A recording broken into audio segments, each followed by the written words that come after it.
"You're making a mistake," the man said, his voice terrifyingly calm. "A career-ending mistake." The officer just laughed, shoving the suspect's head down against the cold metal of the patrol car. He thought he had caught a thug. He thought he had caught a break-in artist lurking in an upscale neighborhood. He didn't look at the badge in the man's pocket. He didn't check the plates on the sedan. Shortly after, the radio didn't chirp with a dispatch code. It screamed with a voice that made the blood freeze in the officer's veins. This wasn't just an arrest. It was the moment the hunter realized he had just handcuffed the wolf. Stay tuned, because when the karma hits, it hits like a freight train. The rain in Elmwood wasn't the kind that washed things clean. It was the kind that made the grime stick. It was a cold, miserable evening as dusk settled over the well-manicured lawns of the North End. Special Agent Derek Lawson sat in the driver's seat of a charcoal-gray Chevy Malibu. The engine was off to conserve fuel and keep his profile low. He wasn't in one of the Bureau's flashier SUVs. He was deep undercover, or at least gray undercover, blending in without a fake persona. Just existing in the background where people rarely looked. Derek adjusted the heat vent, though it wasn't blowing. He was a man with the build of someone who spent his mornings boxing and his evenings reading case files. His skin was dark, his eyes sharp and analytical, currently fixed on the colonial-style house across the street at 1420 Elm, the home of Councilman Richard Ellis. Ellis wasn't just a local politician. He was the suspected linchpin in a massive money laundering operation moving through the state's construction contracts. Derek had been building this RICO case for some time. He wasn't here to arrest Ellis, not yet. He was here to see who visited him on an evening before the city budget vote. Derek took a sip of lukewarm coffee from a thermos. "Come on, Richard," Derek whispered to the silence of the car. "Make the call." He was dressed for comfort, not for a press conference. He wore a heavy navy hoodie, dark jeans, and Timberland boots. To the casual observer, he didn't look like the assistant special agent in charge of the Chicago field office. To the untrained eye, he looked like a suspicious man sitting in a car in a neighborhood where the average income hovered around $250,000 a year. And unfortunately for Derek, Officer Brian Callahan had a very untrained eye. A cruiser rolled past slowly. Derek saw it in his rearview mirror. Unit 4 Alpha, Elmwood PD. He didn't flinch. He didn't duck. He just kept his eyes on the councilman's house. Federal Protocol 101. Don't act guilty and you won't look guilty. But the cruiser didn't keep going. It braked hard.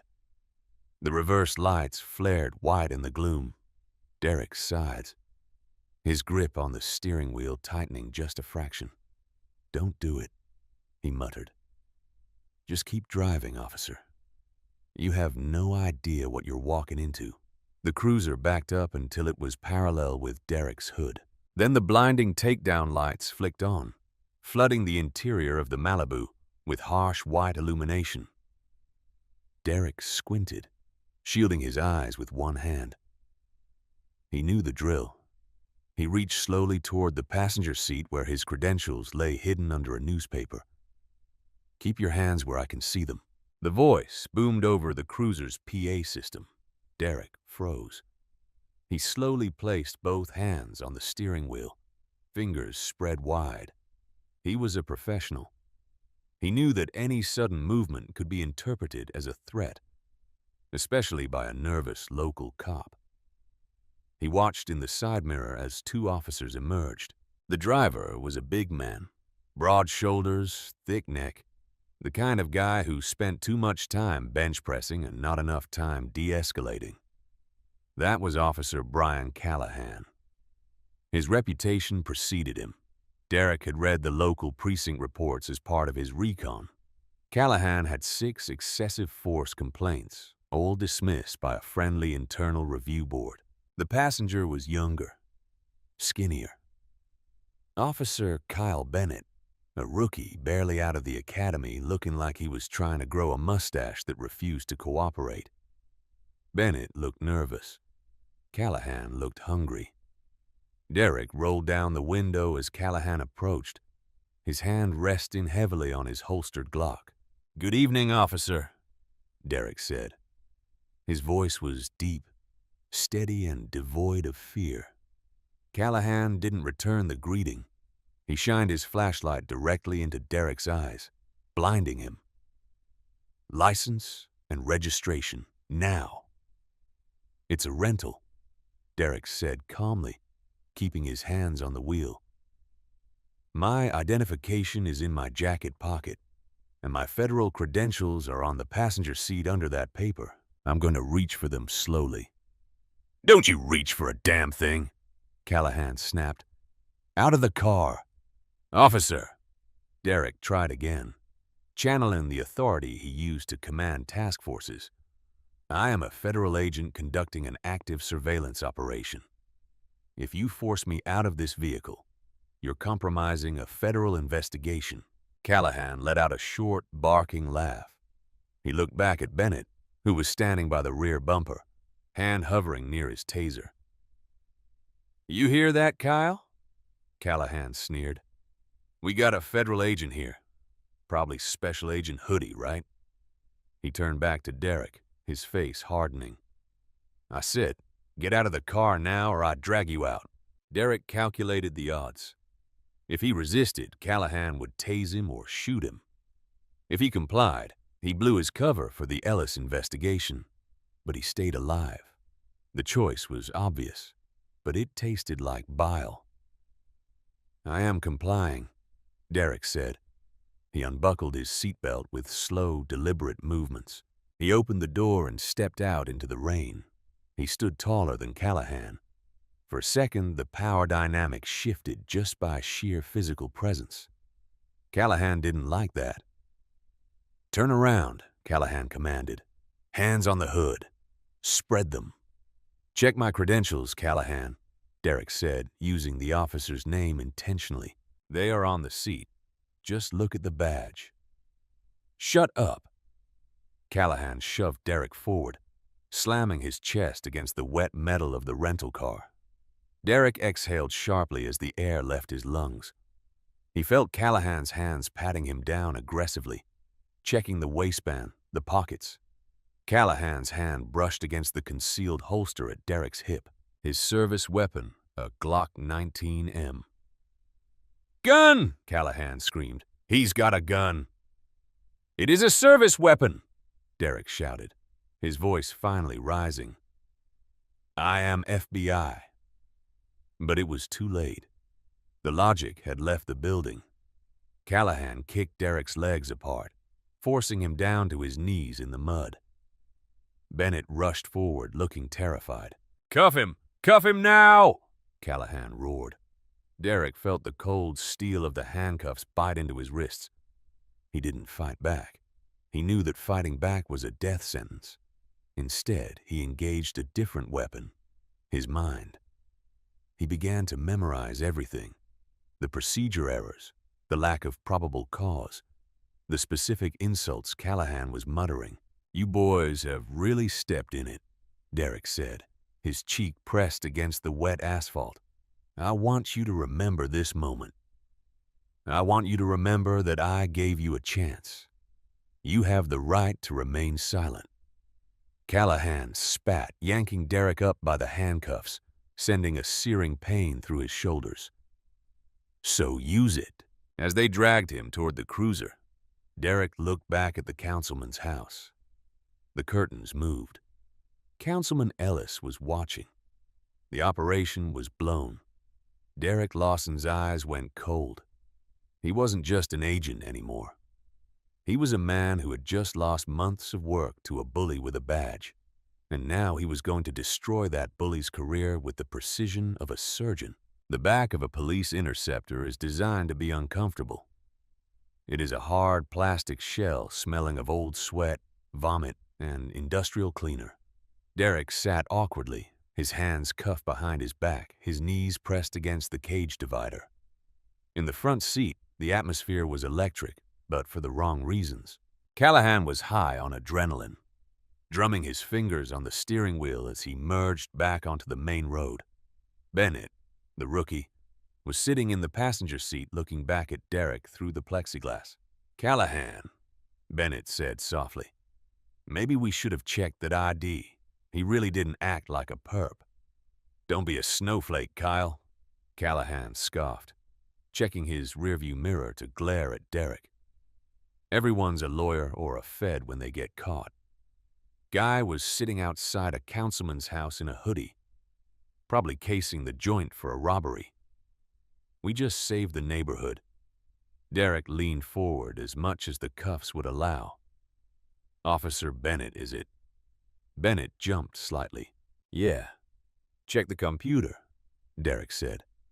His voice was calm, muffled slightly by the glass. "Run the plate of the Malibu.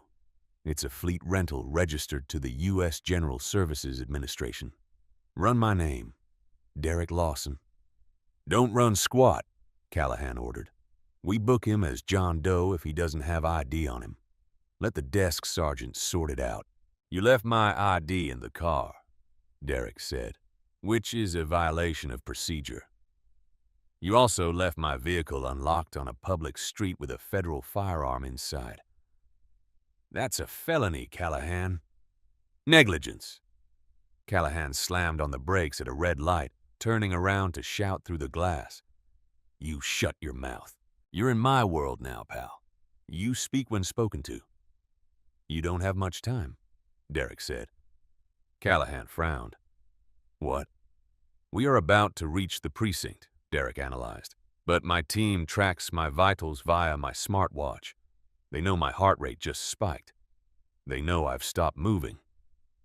They are tracking the GPS of the car. If I don't check in soon, a distress signal goes out. Shortly after that, the cavalry arrives." Derek paused, letting the silence hang heavy. "That's how long you have to pull over, uncuff me, and pray I don't file charges for assault on a federal officer." Callahan laughed, but it sounded forced this time. "You watch too many movies." But Bennett wasn't laughing. The rookie's hands were shaking as he reached for the onboard laptop. He began typing. "What are you doing?" Callahan snapped. "I'm just checking." Bennett's voice cracked. "If he's lying, we add impersonating an officer to the charges. It strengthens our case." Callahan grunted, but didn't stop him. The light turned green. The rain hammered against the roof. Derek closed his eyes and began to count the seconds. In the front seat, the rhythmic clicking of the keyboard was the only sound. Then, silence. A heavy, suffocating silence. "Callahan," Bennett whispered. "What?" "Callahan, pull over." "I'm not pulling over." "Brian, pull the car over now." Bennett screamed, his voice pitching up into hysteria. Callahan swerved slightly, startled by the rookie's outburst. "What the hell is your problem?" Bennett turned the laptop screen toward the driver. "Look at the return on the name. Look at the clearance level. It's red. One classified. Top secret clearance." Callahan squinted at the screen. The color drained from his face faster than the rain running down the windshield. The screen didn't look like a normal criminal history check. It was flashing a bright red banner. "Federal agent, do not detain. Contact SAC Chicago immediately." Below that was a photo of Derek Lawson in a suit, looking stern, and his title, Assistant Special Agent in Charge, Organized Crime Division. "Oh no," Callahan breathed. "Oh no." "I told you," came the voice from the back seat. Callahan's hands gripped the steering wheel so hard his knuckles turned white. "It's fake," he stammered. "It's gotta be a hack. People can hack these things." "It's the NCIC database, Brian," Bennett yelled. "You can't hack the NCIC from the back of a cop car. We just arrested the head of the FBI's organized crime unit." "Uncuff him," Callahan said, his voice trembling. We stop. We let him go. We say it was a misunderstanding. Too late, Derek said. You already called it in. Dispatch knows you have a suspect.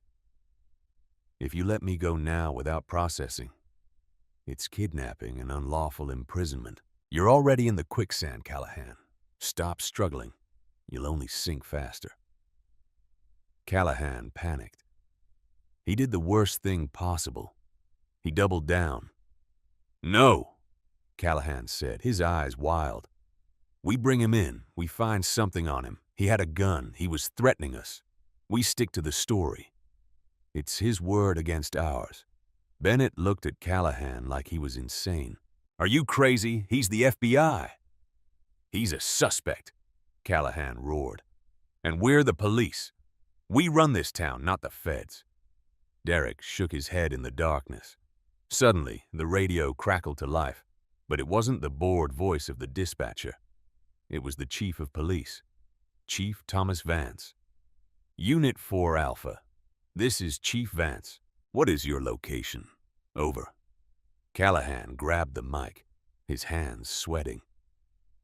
Chief, we're southbound on Main, bringing in a 1015. Resisting arrest. Possession of a concealed weapon. There was a pause on the radio. A pause that lasted an eternity. 4 Alpha. The chief's voice came back, tight and strained. I have the special agent in charge of the Chicago FBI on my personal line. He says you have one of his men. He says his agent's panic beacon just triggered. Stop the vehicle immediately. Callahan dropped the mic. It dangled from the dashboard by its cord, swinging back and forth like a pendulum. Derek leaned back against the hard plastic seat and smiled. It wasn't a happy smile. It was the smile of a shark that smells blood in the water. Time's up, Derek said. Blue and red lights erupted in front of them. Not one car. 6 unmarked black SUVs swerved across the median, blocking all lanes of traffic. SWAT trucks mounted the curb. The sky above them began to chop with the sound of a low-flying helicopter. Callahan slammed on the brakes, sending the cruiser into a skid. They came to a halt, surrounded by a wall of federal steel. Open the door, Callahan, Derek commanded, his voice cutting through the chaos. And pray. The intersection of Main Street and 4th Avenue looked less like a rainy suburban road and more like a war zone. The air was vibrating, literally vibrating with the thrum of the helicopter hovering just above the tree line, its spotlight pinning Officer Callahan's cruiser to the asphalt like a bug under a microscope. Inside the cruiser, the silence was deafening, broken only by the hyperventilating breaths of rookie Officer Bennett. What do we do? Bennett squeaked, his hands hovering uselessly over the dashboard. Brian, what do we do? Officer Brian Callahan didn't answer. He was staring through the rain-slicked windshield at the wall of black SUVs. Doors flew open. Men and women in body armor poured out. They didn't move like patrol cops. They moved with fluid, terrifying precision. They carried carbines, not pistols. On the back of their tactical vests, huge yellow letters spelled out the 3 letters Callahan had been praying were a lie. FBI. A voice boomed from a loudspeaker on the lead SUV. It wasn't the polite warning Callahan had given Derek. It was a command from God. Driver of the police vehicle, throw the keys out the window. Exit the vehicle walking backwards, hands on your head. Do it now. Callahan's ego, inflated by years of bullying locals, suddenly punctured. He looked at the rearview mirror. Derek Lawson was just watching him. The agent wasn't smiling anymore. His expression was one of profound, exhausted disappointment. Open the door, Callahan, Derek said again. Don't make them breach. You won't like the breach. Callahan's hand shook as he rolled down the window. He tossed the keys. They clattered onto the wet road. He opened the door and stepped out into the blinding lights. Walk backwards, the voice screamed. Callahan complied. He felt the rain soaking his uniform, weighing him down. He felt small. For the first time in his career, he felt exactly how every suspect he had ever harassed felt. Helpless. Strong hands grabbed him. He was spun around, slammed against the side of his own cruiser. The exact same way he had slammed Derek moments earlier. But these hands were professional. They checked him for weapons efficiently, stripping his Glock, his taser, and his backup piece in seconds. "Officer Brian Callahan," a voice asked. Callahan looked up. Standing in front of him was a man in a trench coat flanked by two tactical operators. This was Special Agent in Charge, Victor Kane. He looked like a man who ate gravel for breakfast. "Yes," Callahan croaked. "I am a police officer. I was performing a traffic stop." "You are under arrest," Kane interrupted. His voice cut like a razor. "Title 18, Section 242, deprivation of rights under color of law, also obstruction of a federal investigation, assault on a federal officer, and kidnapping." "Kidnapping?" Callahan shouted as the cuffs clicked onto his wrists. "I arrested a suspect." "You abducted a federal agent," Kane corrected. He leaned in close, his nose inches from Callahan's. "You see that man you put in the cage?" Kane pointed. Two agents were carefully helping Derek out of the back seat. They didn't handle him like a criminal. They handled him like a brother. One agent was already using a key to unlock the handcuffs. Another was draping a dry jacket over Derek's shoulders. Derek rubbed his wrists, grimacing. He walked over to where Callahan was being held. The circle of agents parted to let him through. Derek looked at Callahan. He looked at the mud on his own knees. He looked at the rookie, Bennett, who was crying while being zip-tied by another agent near the trunk. "I told you," Derek said softly. "You set me up," Callahan spat, trying to salvage some shred of his pride. "You were bait." Derek laughed, a dry, humorless sound. "I wasn't bait for you, Callahan. You're not that important.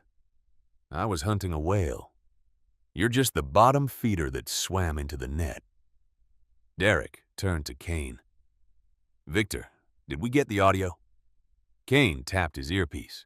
"Clear as day. The wire you were wearing picked up everything. The refusal to check ID, the threats, the assault. It's all recorded. Cloud upload finished." Callahan's face went pale. A wire? The Hoodie. The suspicious agent. Derek had been wired for sound to record the councilman. Instead, he had recorded the entire illegal arrest. "Get him out of my sight." Derek waved his hand. "And take the rookie in separately. He wanted to check the ID. He might be salvageable as a witness."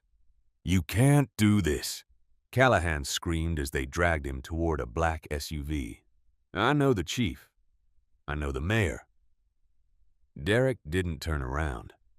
He walked to the trunk of the rental car, which the FBI forensics team was already dusting, and retrieved his credentials. He clipped his badge onto his belt. "Victor," Derek said, looking at the Elmwood police station down the road. "Change of plans. We aren't going to the field office." "No?" Kane asked.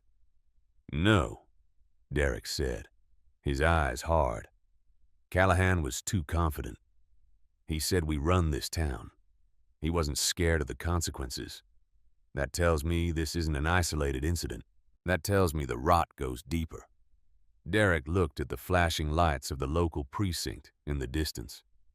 "We're going to the station," Derek declared. "I want to see who comes to bail him out. We're taking over the precinct." The Elmwood Police Precinct was usually a quiet place in the evening. But tonight it looked like an anthill that had been kicked over. The lobby was full of suits. FBI agents were seizing computers. A tactical team was guarding the exits. The local cops were standing against the walls looking confused and terrified. Their hands hovering near their belts, but terrified to touch them. Chief of Police Thomas Vance was sweating through his white shirt. He stood in the middle of the bullpen trying to regain control of his station. "This is unprecedented," Vance shouted at the swarm of agents. "You cannot just waltz in here and commandeer my station. I want to see a warrant." The double doors swung open. The room went silent.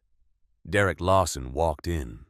He was still wearing the muddy jeans and the hoodie, but he walked with the stride of a king. Flanking him were SAC Kane and 4 tactical agents. Derek walked straight up to the chief. He didn't stop until he was in Vance's personal space. "You want a warrant?" Derek asked. He pulled a folded document from his back pocket and slapped it against the chief's chest. "Seizure authorized by a federal judge. We are seizing all dash cam footage, all body cam logs, and all arrest records from recent years." Chief Vance looked at Derek, then at the badge on his belt. He swallowed hard. "Agent Lawson, look, Callahan is a hothead. We know that. We can handle this internally. There's no need to turn this into a circus." "It's not a circus, Chief," Derek said calmly. "It's a crime scene. And right now, this building is the evidence." Derek turned to the holding cells. "Bring me Callahan." Shortly after, Derek sat in the interrogation room. It was the same room where Callahan had intimidated hundreds of suspects. Now Callahan was cuffed to the table staring at the two-way mirror. Derek walked in alone. He carried a plastic cup of water and a thick file folder. He sat down opposite Callahan. He didn't speak. He just opened the file and began reading. "Brian Callahan," Derek read aloud. "Decorated officer, 3 commendations for drug busts, 6 complaints for excessive force, and interesting." Derek looked up. "You own a boat, Callahan? A Sea Ray?" Callahan glared. "What does that have to do with anything?" "It's an expensive boat," Derek noted. "On a salary of $65,000 a year. And you paid cash?" Callahan shifted in his seat. "I inherited money." "Oh, we checked," Derek said. "Your parents died broke. You have no inheritance, but you do have a very interesting relationship with Councilman Ellis's construction crews. We found deposits, Callahan. Small ones under $10,000, so they don't flag the IRS. But lots of them." Derek leaned forward. The twist wasn't just the arrest. It was the scope. "I wasn't at 1420 Elm Street to catch the Councilman Callahan," Derek lied smoothly. He wanted to see Callahan squirm. "We already have the councilman. We have him on racketeering. He flipped some time ago." This was a bluff. The councilman hadn't flipped yet, but Callahan didn't know that. Callahan's eyes went wide. "What?" "Ellis gave us a list," Derek continued, his voice dropping to a conspiratorial whisper. "A list of police officers on his payroll. Officers who looked the other way when his trucks moved through the city. Officers who harass his political rivals. Officers who arrest suspicious people parked outside his house to keep his meetings secret." Derek slammed his hand on the table. Callahan jumped. "You weren't protecting the neighborhood," Derek roared.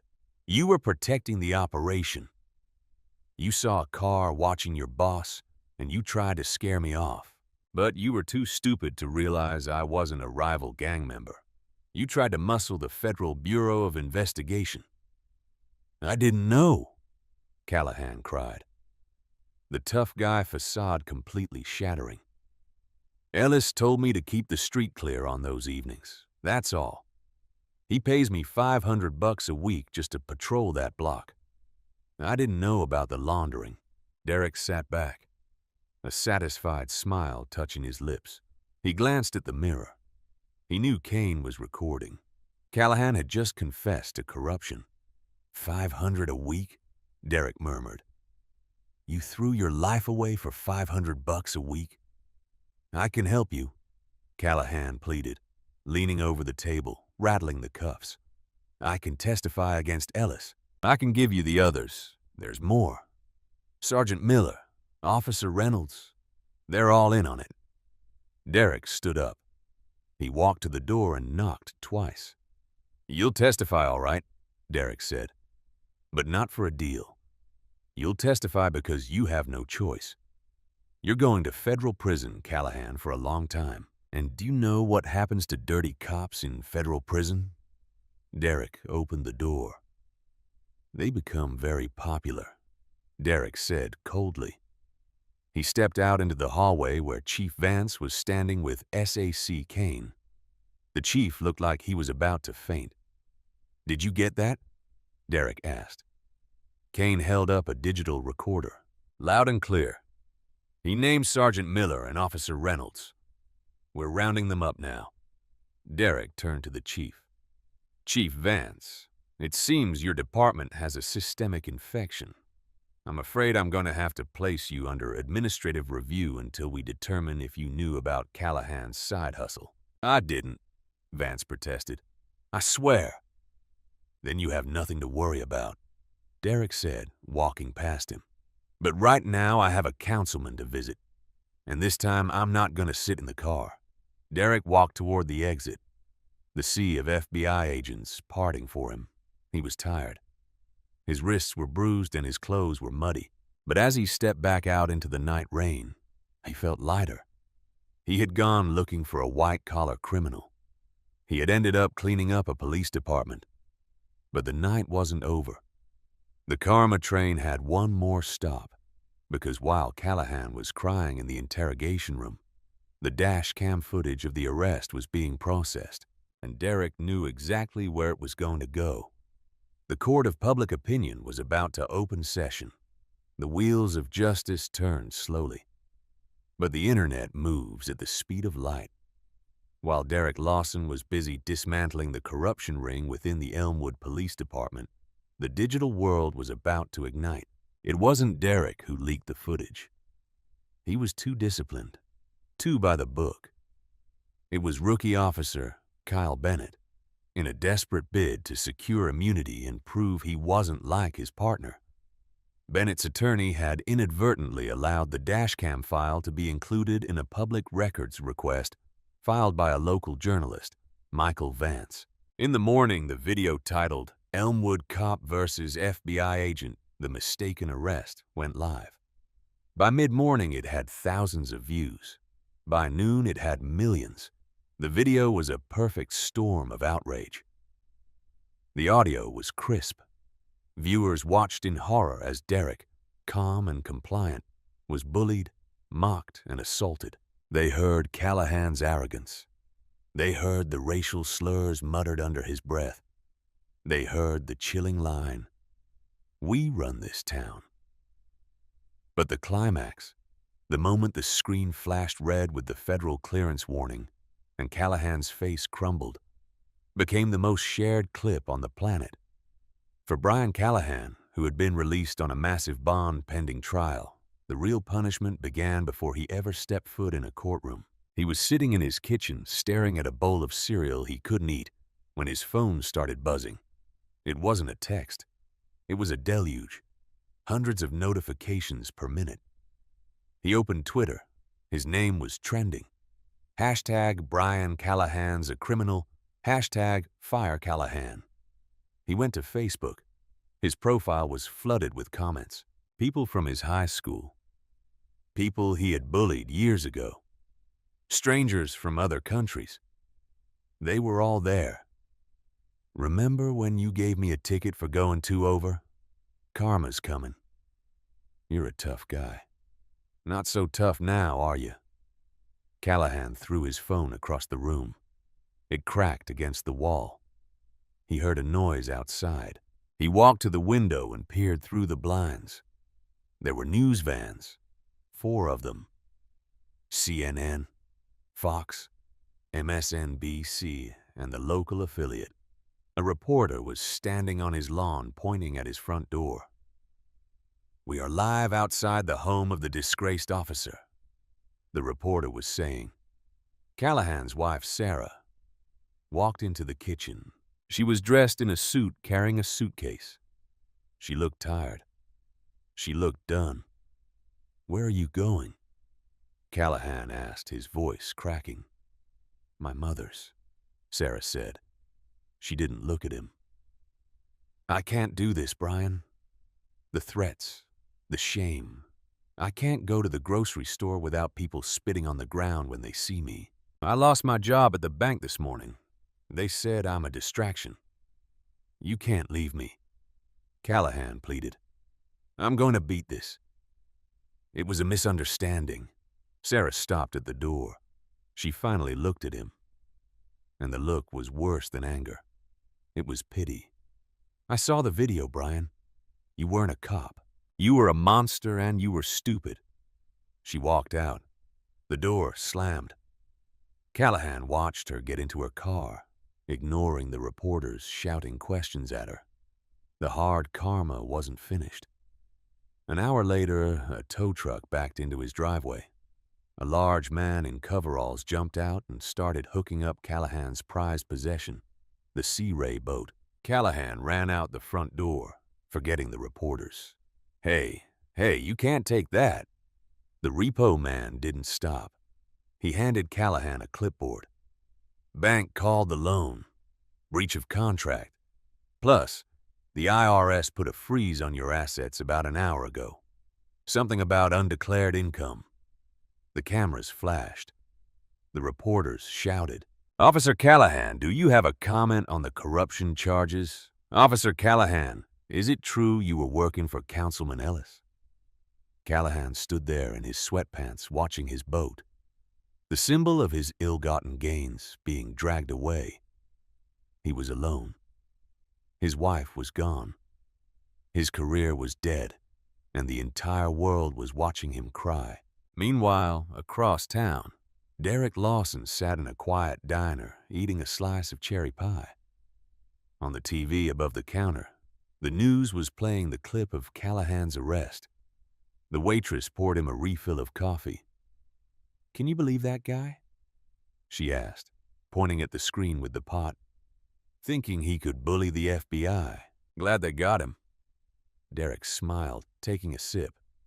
"Yeah, me too." He didn't tell her who he was. He didn't need the fame. He just needed the win.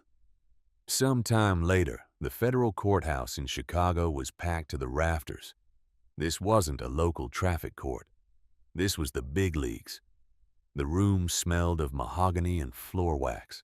The seal of the United States hung high above the judge's bench. Brian Callahan sat at the defense table. He looked years older. His hair was thinning, his skin pasty. He wore a cheap suit that didn't fit right. His good suits had been seized as evidence of purchases made with laundered money. His lawyer was a court-appointed public defender named Stephen Finch. Finch was a decent lawyer, but he looked exhausted.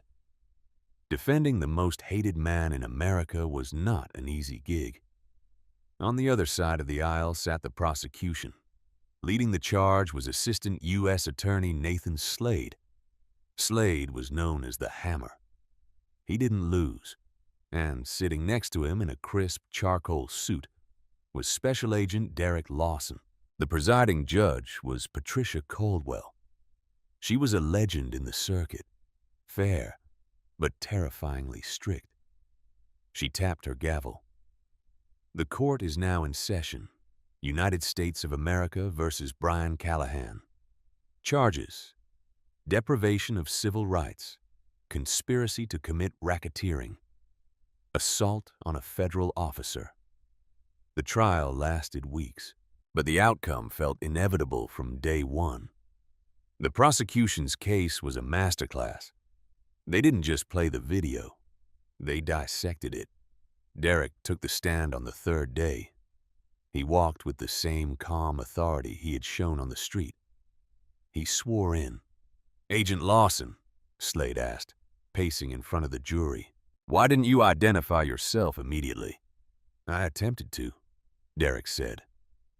His voice projected clearly to the back of the room. "I stated my credentials were on the seat. I stated the weapon was a service pistol. Officer Callahan refused to look. He was not interested in the truth. He was interested in dominance. And did you feel your life was in danger? I did, Derek answered. Officer Callahan's behavior was erratic, aggressive, and violated every standard of police procedure. If I'd moved my hand to retrieve my badge, I believe he would have shot me. The jury, 12 men and women from diverse backgrounds, looked at Callahan. Their eyes were cold. Then came the defense. Stephen Finch tried his best. Officer Callahan, Finch said to his client on the stand.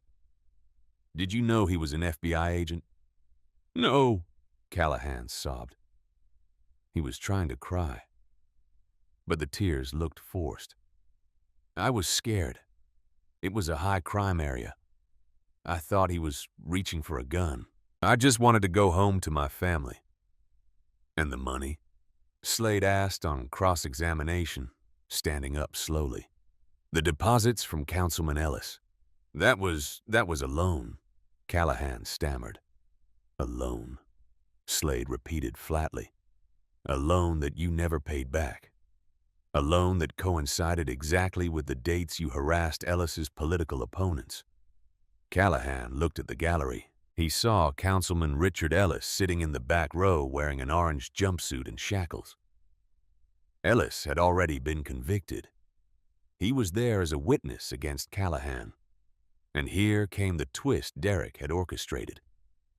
Slade called his surprise witness, Councilman Ellis himself. Ellis took the stand looking bitter. He had cut a deal to shave years off his sentence. And the price of that deal was Brian Callahan. Mr. Ellis, Slade asked, did you pay Officer Callahan to protect the neighborhood? No, Ellis sneered. I paid him to be my muscle. But here's the thing. Ellis looked directly at Callahan, a cruel smile playing on his lips. It wasn't my idea. A murmur ran through the courtroom. Callahan looked confused. Explain, Judge Caldwell ordered. Callahan came to me, Ellis said. Years ago. He found out about the construction contracts. He didn't arrest me. He blackmailed me. He said for $2,000 a month he'd keep the cops away. If I didn't pay, he'd raid my job sites. Callahan stood up, knocking his chair over. That's a lie. You're lying. Sit down, Mr. Callahan, the judge roared. Marshals stepped forward, hands on their weapons. He's the one who ran the ring, Ellis shouted over the gavel. I was just the money. Callahan organized the patrol schedules. He recruited the other dirty cops. He was the boss. The courtroom erupted. This was the dagger. Callahan wasn't just a pawn. According to Ellis, he was a predator who had bitten the hand that fed him. It didn't matter if Ellis was telling the whole truth or just spreading the blame. The damage was done.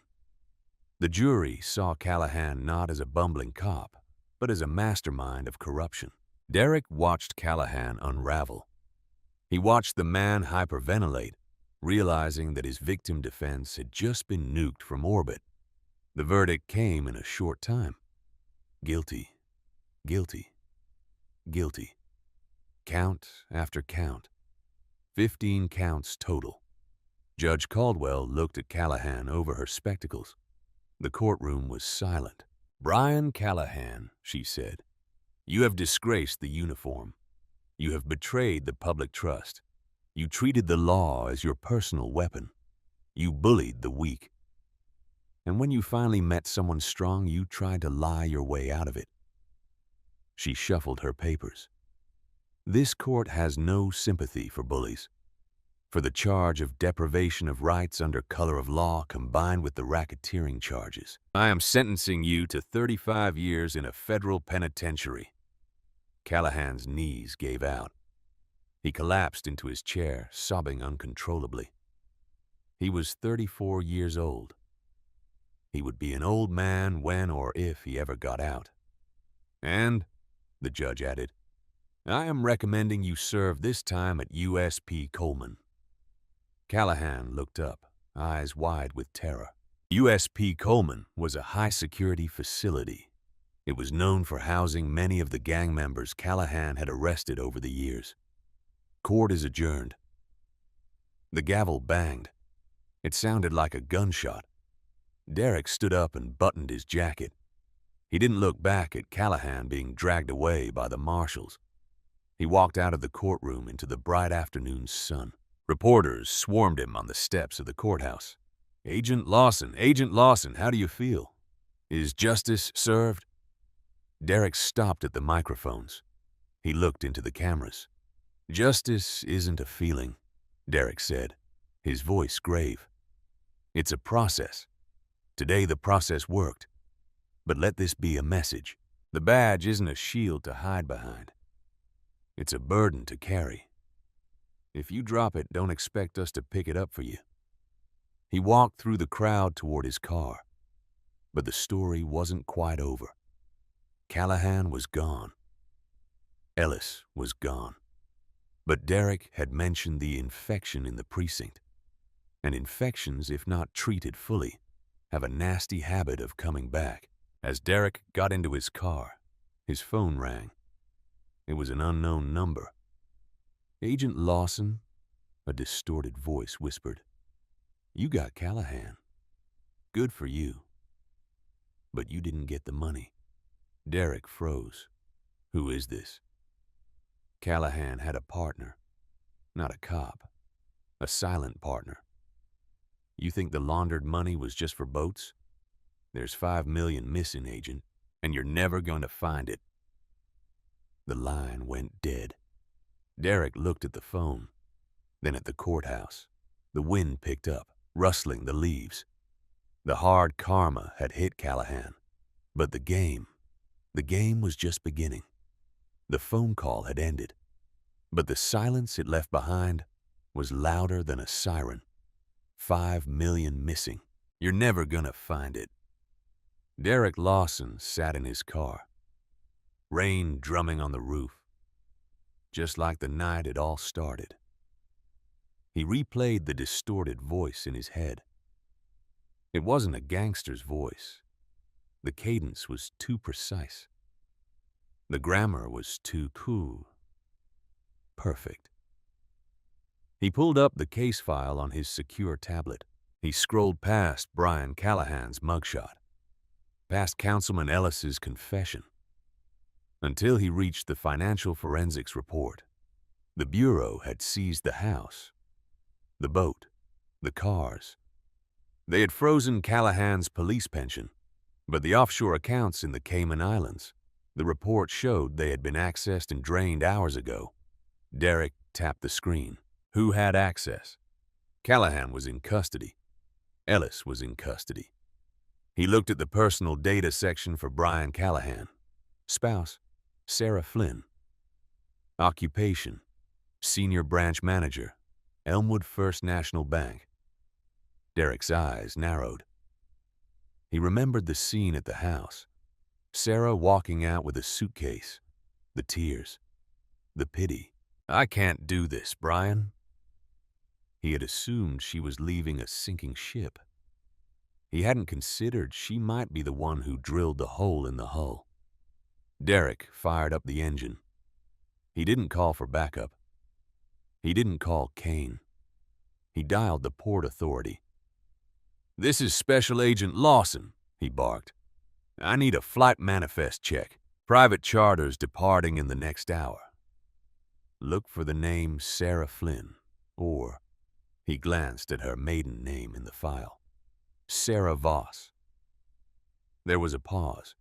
The keyboard clacking on the other end was frantic. Agent Lawson, we have a Sarah Voss listed on a charter to Belize. Wheels up in minutes from Hangar 4. Stop that plane, Derek commanded. Ground it. National security hold. The private airfield was slick with rain. A sleek Gulfstream jet sat on the tarmac, engines whining as they spooled up. Derek's car screeched onto the tarmac, bypassing the security gate with lights flashing. He drifted the sedan to a halt right in front of the jet's nose gear. He stepped out, his badge raised high. The pilot cut the engines. The whine died down to a low moan. The cabin door opened. Sarah Flynn stood there. She wasn't wearing the frantic, tear-stained face of the abused wife anymore. She was wearing a Chanel suit and a look of cold, calculated annoyance. "You're interrupting my vacation, Agent Lawson," she called down, her voice steady. Derek walked to the bottom of the stairs. "The vacation is canceled, Sarah, and so is the transfer." "I don't know what you're talking about," she said, descending the stairs slowly. "I divorced Brian this morning. I'm a free woman. I have no involvement in his crimes."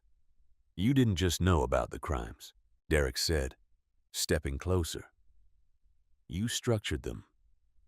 Callahan was the muscle. Ellis was the face. But you were the bank." Derek pulled out his phone. "We traced the IP address of the transfer. It didn't come from a hacker. It came from a tablet registered to your iCloud account. You moved $5 million while the jury was reading the verdict. You thought everyone would be too busy watching your husband cry to notice the money moving." Sarah stopped. The mask slipped just for a second. "Brian is an idiot," she spat, her voice dripping with venom. "He thought he was a king because he had a badge. He bullied everyone, me included. For years I washed his money. I hid his tracks, and I listened to him brag. I earned that money. It's my severance package." "It's evidence," Derek corrected.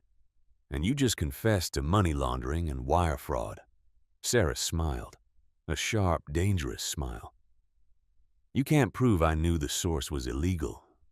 I thought it was consulting fees." "Sarah," Derek said softly, "you worked at a bank. You know the know your customer laws better than I do." And he pointed to the jet. "You chartered a non-extradition flight under a maiden name. That's flight to avoid prosecution. That's consciousness of guilt." Sirens wailed in the distance. The new local police under new leadership, were closing in. Sarah looked at the approaching lights, then back at Derek. Her shoulders slumped. The game was over. "He's going to rot in there, isn't he?" she asked quietly. 35 years, Derek confirmed. "Good," she whispered. She held out her wrists. "At least in prison I won't have to listen to him anymore." Epilogue. The shared fate. Sometime later, USP Coleman is a hard place. It is concrete, steel, and noise. Inmate 89402, formerly Officer Brian Callahan, was mopping the floor of the cafeteria. He kept his head down. He had learned quickly that in here, he wasn't the hunter. He was the prey. The other inmates knew he was a cop. He had to pay protection money just to keep his teeth. A guard walked by. "Callahan, you got mail." Callahan dropped the mop. His heart leaped. Maybe it was an appeal. Maybe it was Sarah saying she forgave him, that she would wait for him. He took the envelope. It was from the Department of Justice. He tore it open. It wasn't a letter.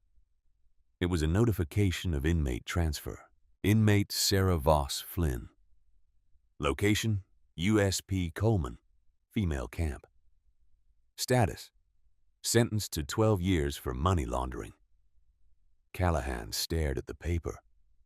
She hadn't got away. She was here, in the same complex, just across the fence. He walked to the window. Through the layers of chain link and razor wire, he could see the exercise yard of the women's camp. He saw a figure walking alone in a gray jumpsuit. He pressed his hand against the glass. "Sarah," he whispered. She stopped. She looked across the yard toward his building. She didn't wave. She didn't cry. She just turned her back and kept walking. Callahan slid down the wall to the floor. The karma hadn't just hit him. It had swallowed his whole world.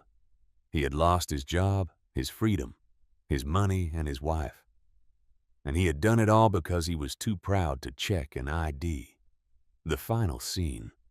Derek Lawson stood on the pier in Chicago, looking out at the dark water of Lake Michigan. The wind was cold, biting at his face. His phone buzzed. A text from SAC Kane. Case closed. Callahan and wife processed. All assets recovered. City Council is holding a special election. You did good, Derek. Derek put the phone away. He didn't feel like a hero. He just felt like a garbage man who had finished a long shift. He pulled a coin from his pocket, a challenge coin from his old unit. He flipped it into the air, caught it, and shoved it back into his pocket. Not much time, he said to the wind. He turned up his collar and walked back toward the city lights. There were other towns, other corrupt officials, other bullies thinking they ran the world. And Derek Lawson was just getting started. And that is the story of how a moment of arrogance cost a man his entire life. Officer Callahan thought the badge made him a god. He thought he could bully, intimidate, and take whatever he wanted. But he forgot the most important rule of the jungle. There is always a bigger predator. In the end, it wasn't just the FBI that took him down.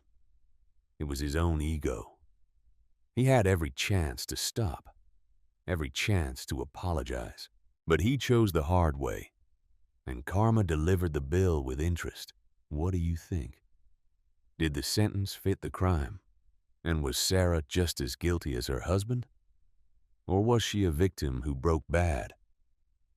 In the end, that single moment of arrogance cost Brian Callahan everything he thought defined him. His badge, his freedom, his marriage, and his future.